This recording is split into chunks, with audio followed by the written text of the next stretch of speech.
Many know me as Vice the DJ, a native Angelino who rocks clubs night after night. What you may not know is that my passion for music is just as big as my passion for food. I decided to share this with the world and bring some friends along for the ride. From the Valley to the West Side and everywhere in between, join me as I venture out to find some of the best tacos in LA. This is Electric Taco. Electric Taco, Danny Trejo himself in the building. What's up? It's our building for the day. So where did it all start for you in LA? Where are you from? Well, basically I was born on Temple Street and moved to Burbank. Then from Burbank we moved to Echo Park. You were hopping around. Yeah, and then I grew up in Echo Park till about 13 and got sent to Texas, and I stayed there for, I was supposed to stay 3 years. I think I stayed 3 months. Okay. You know. Did you ever eat Pioneer chicken? What you know about Pioneer Absolutely, chicken? That was man. my shit back in the day. Are you kidding? Yeah. I came back to LA and I moved to, my mom and dad had bought a house in Pacoima right down the street. Okay. And that's where I grew up. Yeah. You know, and Pacoima was probably the murder capital of Los Angeles at the time. We were like just really banging hard. It wasn't a bad place. It was had some bad people. Right. You know what I mean? Do you feel that it was the people you're surrounding yourself with at the time? Everyone just pulls you into that? I had an uncle. I love my Uncle Gilbert, right? My Uncle Gilbert was my dad's youngest brother. And he was 6 years older than me. So it's like me and him got together real good. You know what I mean? Me and him were like road dogs. And like he taught me how to fight. I was 8 years old. I was boxing with him. And so, you know, when you're 10, 11, 12, 13 years old and you know how to fight, nobody can touch you. So this is, in a sense, you're training for what your craft is right now, but you have to hit a point where you're like, this isn't me anymore. Let me tell you something. 1968, Cinco de Mayo, Soledad State Prison, where they sent us to the hole, and by the grace of God, man, I'm sitting in the hole and I'm thinking, all my cool and all, because we all think we're cool, we all think we're hip, we all think we're slick, you know, everybody thinks that I got it together. All that shit together got me in the hole, ready to die, you know what I mean? And I came out August 23rd, 1969, and I just dedicated to do whatever I can do, I remember the first time I tried to help somebody. I was in my mom's neighborhood, my neighborhood, and I'm looking and at this time, 1969, they didn't have those big green trash cans. You know, they used to put everything in a tina and drag it out. And so I'm watching this lady drag her tina, and I said, that's what I'll do. And I walked over to help her. Now, I'll never forget what she said. She looked at me and goes, no me robas. I said, cállate los hocico, vieja cabrona. I got her trash can, I pulled it out, and then I she watched me because she knew I was gonna take something. And I pulled her other trash can out, and then I walked back in it. How did you feel?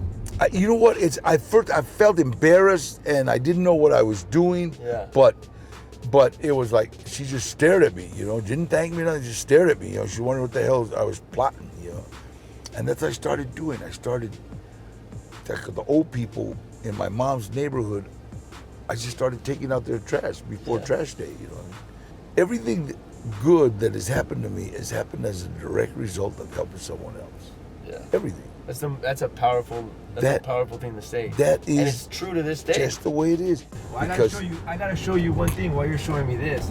Have you seen, we are in a Tesla. Have you seen these things?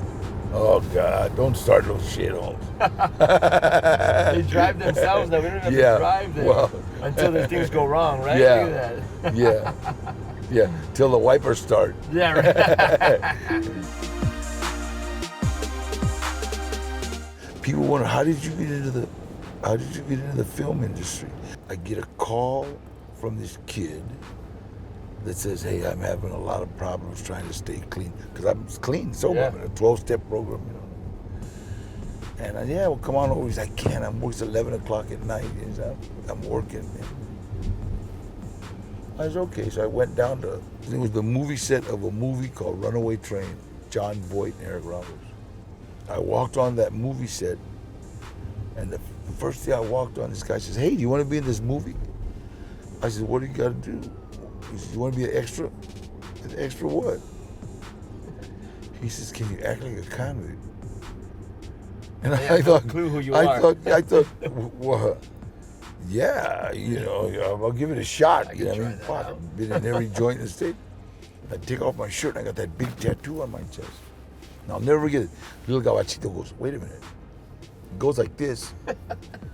And I'm trying to figure, what barrio is that? Yeah. Squaresville, you know. And he's framing a shot, right? He goes, "Leave your shirt off." So I left my shirt on. This other vato comes over and says, "Hey, you're Danny Trejo." I go, "Yeah." He says, "Danny," I says, "You're Eddie Bunker. I was in a joint with you. I know you."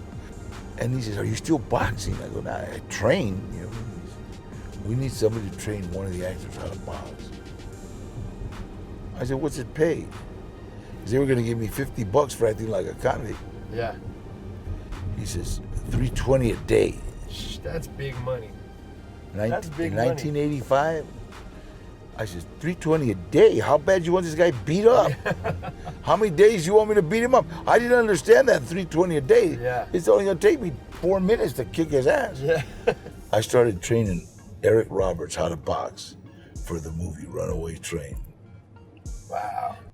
They asked Eric, "Who do you want to fight with it?" And Eddie told it. Eric picked the Mexican. You know what I mean? Yeah. And Andre comes up to me and says,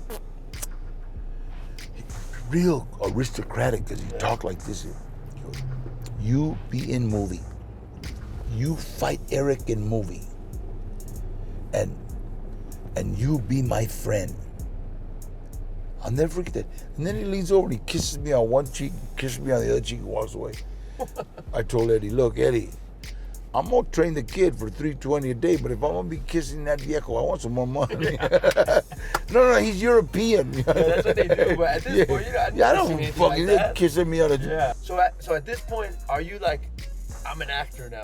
Yeah, you know what? I was still a drug counselor, home. Yeah. I'm You were still a drug doing- counselor. yeah. I still work for Western Pacific MedCorp. Wow. To this day. Addiction affects everyone. Addiction is like a cancer, Holmes. It affects everyone. You know, people ask me, "Well, is marijuana a gateway drug?" And I'm gonna say, I don't know, but I know that everybody that I was in the penitentiary with, all the crack kids, I wouldn't with the crack kids, but all the coke kids, all the heroin addicts, all the LSD addicts, they all started with weed.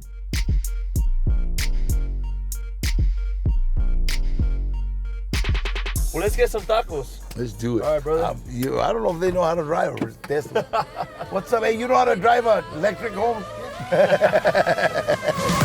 You can't separate what you need and what you want. Bad love isn't better than none. Woo! Electric taco. We just had Trejos Tacos. I took down 5 tacos. They were good. What'd They're you do? delicious. I did a bomb. few. You did a few, right? I did a few, but I'm gonna be here all day. So. What is your favorite taco?